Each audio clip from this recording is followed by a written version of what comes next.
Linda é esta palavra. As palavras do Senhor são verdadeiras como a prata refinada 7 vezes no forno. A palavra de Deus ela é inalterável, ela é imutável, dela nada se deve tirar e a ela nada deve se acrescentar.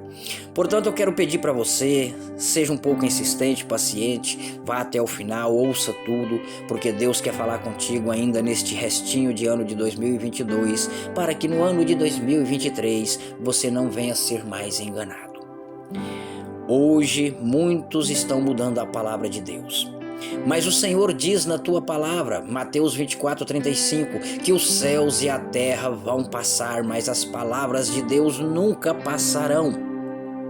Meus queridos, em nome de Jesus, abra agora o teu coração, volte agora a tua mente para Jesus e saiba que Deus quer falar contigo.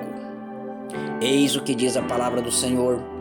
Vocês devem continuar no ensino que receberam no princípio. Se permanecerem nesse ensino, permanecerão também no Filho e no Pai. 1 João 2:24. Qual o ensino antigo, Senhor? Assim diz o Senhor para você. Que esse ensino antigo, ele nunca foi mudado, nunca foi alterado. Jesus te chama de amigo, dizendo: queridos amigos, eu não estou escrevendo um mandamento novo, ele é um mandamento antigo que vocês tinham desde o princípio.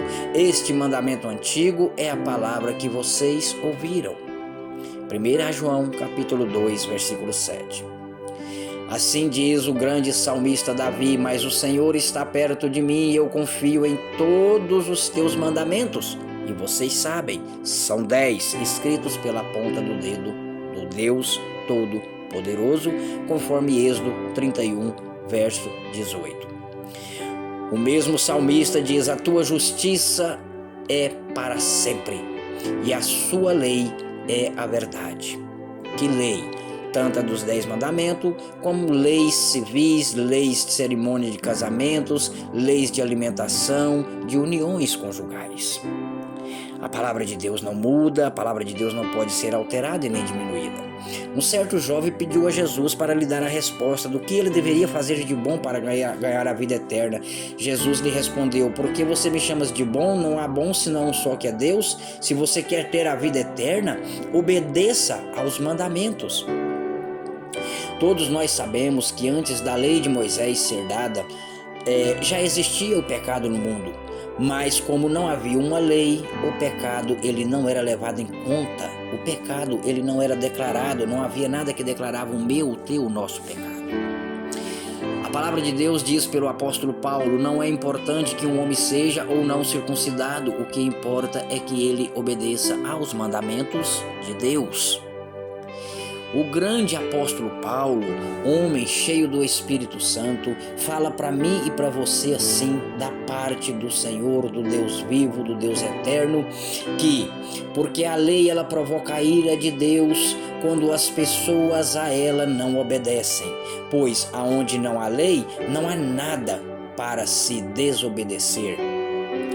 Ou seja, aonde não tem uma lei, não tem como declarar pecado. Se não tem como declarar pecado, por que nós precisamos de um Salvador? Se não há uma lei para apontar o meu e o teu pecado, por que nós vamos ser julgados?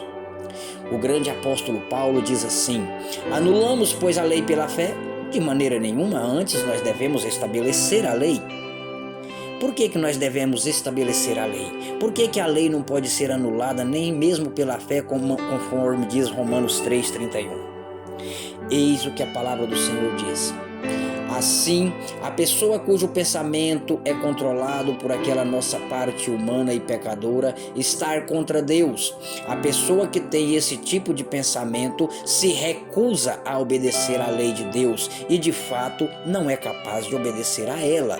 Quem não quer obedecer à lei de Deus é porque quer viver na prática do pecado, nos prazeres do pecado, alimentando a tua carne. Olha o que diz Romanos 7:1. Não sabeis vós, irmãos, pois eu falo a vós que sabe a lei, que a lei tem domínio sobre o homem durante todo o tempo que ele vive. Enquanto vida eu e você tivermos, a lei tem domínio sobre nós. Em certa ocasião, um certo jovem aproximou-se de Jesus e perguntou ele: o que devo fazer de bom para herdar a vida eterna? E Jesus disse para ele: tu queres a vida eterna? Guarda os mandamentos.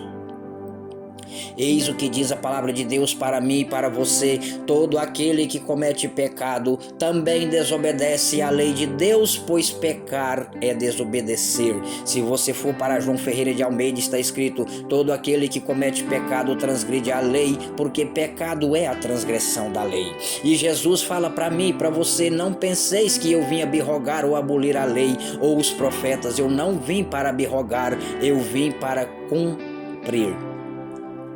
Revogar, perdão. Jesus não veio revogar, Jesus não veio abolir, ele veio cumprir. E você diz que ama a Deus, e o apóstolo João, o discípulo do amor, diz assim para mim e para você: pois amar a Deus é obedecer aos seus mandamentos, e os seus mandamentos não são penosos. Muitos dizem que ama a Deus, mas não quer saber da lei de Deus, dos teus 10 mandamentos. E saiba que Deus diz assim para mim e para você: eu faço misericórdia em milhares aos que me amam e guardam os meus mandamentos. Se ele faz misericórdia a todos aqueles que amam a ele e guardam os seus mandamentos, é porque ele vai fazer uma justa justiça contra aqueles que não guardam. Porque a lei de Deus, ela é santa, o mandamento de Deus, ele é santo, ele é reto, ele é justo, ele é bom, ele é perfeito e nunca pode ser abolido, porque necessidade haveria de abolir aquilo que é santo, reto, justo e bom. Diz assim o Senhor para mim, para você, meu querido e amado irmão, para que você que diz: eu amo a Deus, eu temo a Deus, eu sou filho, eu sou filha, eu sou servo, eu sou serva do Senhor Jesus Cristo, assim diz o Senhor para você: atenta os teus ouvidos a ouvir a voz de Deus, e a voz de Deus é a palavra de Deus, a Bíblia é a boca de Deus. Esta é a maneira pela qual podem ter certeza de que conhecemos a Deus, obedecendo aos teus mandamentos. Sabe por que Deus está falando que esta é a única maneira de nós podermos dizer que conhecemos a Deus, obedecendo os seus mandamentos? Porque aquele que diz: eu conheço, mas não guarda os seus mandamentos, é mentiroso e nele não está a verdade.